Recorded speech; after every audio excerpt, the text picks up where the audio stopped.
Thank you for stopping by Ballistic Barbecue.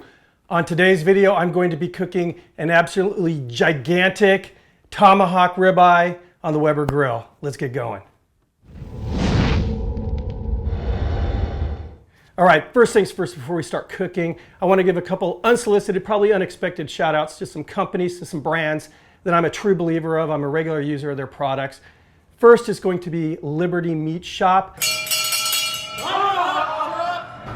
Newer butcher shop here in San Diego, and once you see this piece of meat that I'm going to be cooking up, you will be looking them up online. They do offer online sales, and it's an old school butcher shop. Old school. Check this out. 4.79 pounds of angry Black Angus. This is a tomahawk cut ribeye steak. It's over 3.5 inches thick, and I cannot wait to get this on my Weber. Second is going to be a longtime friend of mine, Tango Spice Company. Tango Joe, he's got a lot of heart. He puts a lot of passion into his spices. And when I'm cooking a good piece of steak, there's two ways I'll do it. Either with, a nice good kosher sea salt and pepper, or this right here. This is one of my all-time favorite seasoning rubs. It's Midnight Espresso by Tango Spice Company. And it's got pretty much every flavor note that you want to hit. It's got a little bit of sweetness from some brown sugar. It's got some ancho chilies for a little bit of heat. And it's got this espresso, some coriander. So it's everything. I mean, it hits sweet, spice, savory. It's perfect blend, and it goes really, really good with beef. So that being said, we are going to start seasoning this bad boy. And I do mean bad boy. I'm going to go ahead and hit it with this Midnight Espresso very liberally. I want to get a nice, good crust here. And there we go. As you can see, nice, even, pretty thick coating. What I'm going to do now is allow the natural juices in this meat to kind of sweat through that rub, let the rub penetrate a little bit. In the meantime, I'm going to get the Weber ready, so I'll meet you out in the backyard. All right, now for this cook, we are going low and slow. I'm going to do a reverse sear. I'm running the Weber at 250 degrees right now. I'm going to show you how I dialed that in. So I'm running lump charcoal. I got this center portion lit with a blowtorch. Once it got established, I closed the lower damper to where it's just about 1/4 of the way open, put the lid on with the damper over where the meat is going to be, open that to just about 1/4 of the way open, and I'm running 250 right now, and I'll be checking on it as I need to. So we're gonna put the meat on the grill, again, away from the heat source. I'm going to add just a little chunk of mesquite. A little mesquite goes a long way, and that's going to add a nice, good smoky flavor. Now I'm going to put a meat probe in, center of the cut, and I want to run it into about the center of the meat without touching the bone. Lid back on, again, damper over the meat, and honestly looking at this, it's about 1/8 of the way open. I'm looking for 250 degrees. If I need to tweak the bottom or the top, I will. But this thing runs pretty stable the way I have it set up at 250. I'm going to cook this until the internal temperature of the steak reaches 120 degrees, which is pretty rare. I'm going to wrap it in foil, pull it off, and allow that carryover to bring it up.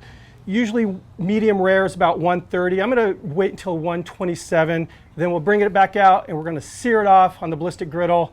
See you in a bit. All right, meat has just hit 120, and I got to tell you, it smells so good. What I'm going to do now is pull this from the grill. We're going to wrap it in foil. We're going to allow that carryover to bring the temp up. Again, I'm looking for 127 to 130 for that nice medium rare. In the meantime, bottom damper is fully open, leaving the lid off. I'm going to let these coals come back to life for that searing grand finale. See you in a bit.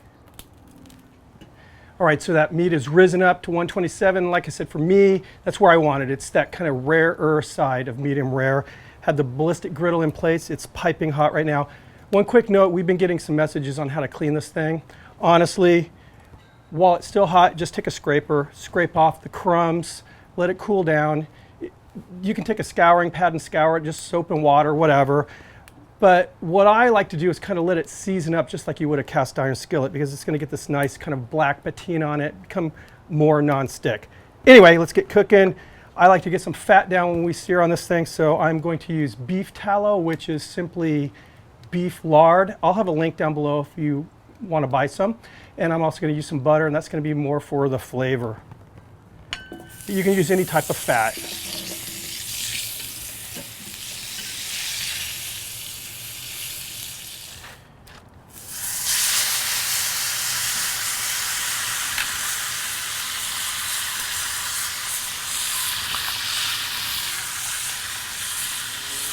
We're just looking at about a minute per side.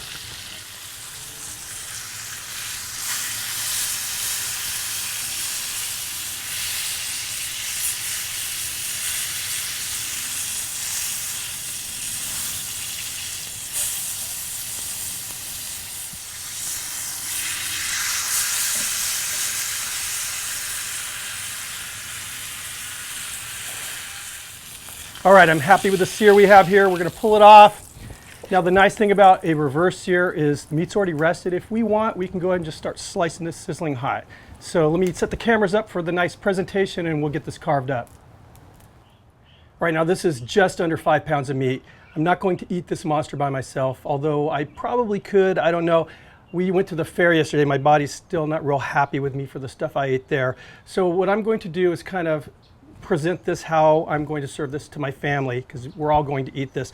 Cool thing is, again, having a butcher is they left all this meat on the bone here. It's going to be my son's Scooby snack. So first thing I'm going to do is go ahead and cut this, the main part of the meat, off the bone here.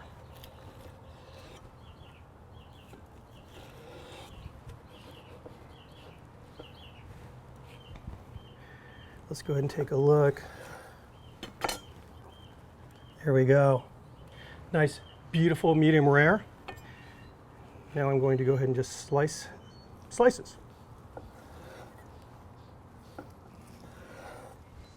And here we go. You have to admit, pretty darn sexy here, pretty darn sexy. Let me try this out. Take a nice little centerpiece.